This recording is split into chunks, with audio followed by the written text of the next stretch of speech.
बॉलीवुड के सबसे बड़े म्यूजिक लीजेंड और ऑस्कर विनर ए.आर. रहमान इस वक्त सुर्खियों में है। लेकिन इस बार वजह कोई नया गाना या बड़ी फिल्म नहीं, बल्कि उनका एक चौंका देने वाला इंटरव्यू है, जिसमें उन्होंने पूरी फिल्म इंडस्ट्री, हिंदी सिनेमा में चल रही गंदी पॉलिटिक्स के बारे में बताया है। सवाल है, आखिर ए.आर. रहमान ने ऐसा क्या कह दिया कि विवाद खड़ा हो गया। दरअसल ए.आर. रहमान ने हाल ही में एक इंटरव्यू के दौरान उन्होंने अपने करियर, संघर्ष और हिंदी फिल्म इंडस्ट्री के बदले माहौल पर खुलकर बात की।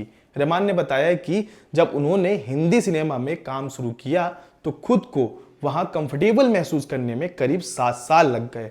शुरुआती दौर आसान नहीं था, लेकिन धीरे धीरे उन्होंने अपनी जगह बना ली। हालांकि इंटरव्यू के दौरान रहमान ने एक ऐसी बात कही जिनमें सबका ध्यान खींच लिया। वजह क्या थी?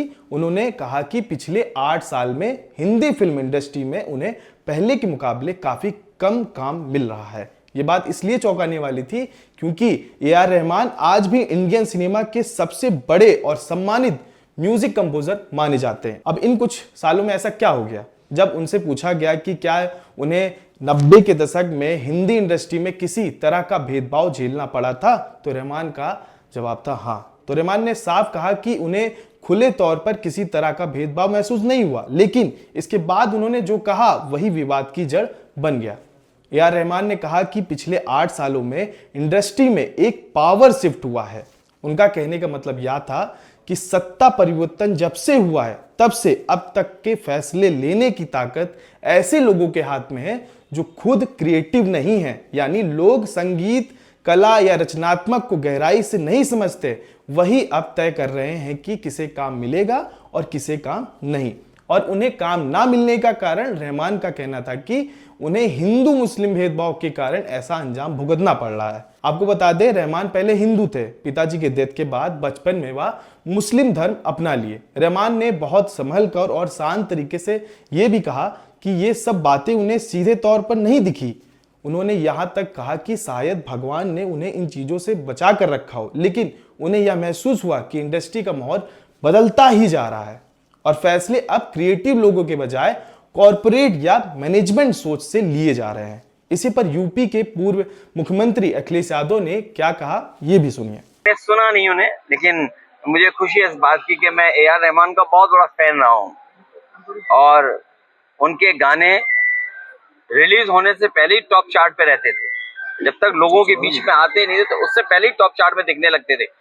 अपने देश के और दुनिया के बड़े हैं ए.आर. रहमान, पॉपुलर हैं। और मुझे खुशी इस बात की है कि नेताजी का एक दिन जब जन्मदिन मनाया था तो पूरे देश में अगर किसी गांव में उन्होंने परफॉर्म किया है तो वो हमारे गांव में परफॉर्म किया उन्होंने। और आर्ट के लिए, म्यूजिक के लिए, कल्चर के लिए किसी को भेदभाव की नजर से नहीं देखा। उन्होंने कहा कि किसी आर्ट के लिए, आर्टिस्ट और म्यूजिक कल्चर के लिए किसी भेदभाव की नजर से नहीं देखना चाहिए। इसी बातचीत में रहमान ने एक उदाहरण भी दिया। उन्होंने बताया कि एक म्यूजिक कंपनी ने उनके साथ काम करने के लिए अपने 5 नए कंपोजर हायर कर लिए। कंपनी का तर्क था कि इससे उनके लिए काम आसान हो जाएगा। इस पर रहमान ने हल्के अंदाज में कहा कि ठीक है, अब मेरी जरूरत नहीं तो कोई और। अब उन्हें अपने परिवार के साथ समय बिताने और आराम करने का मौका और भी मिल जाएगा। हालांकि उन्हें यह भी साफ किया कि वह पूरी तरह बाहर नहीं हुए हैं।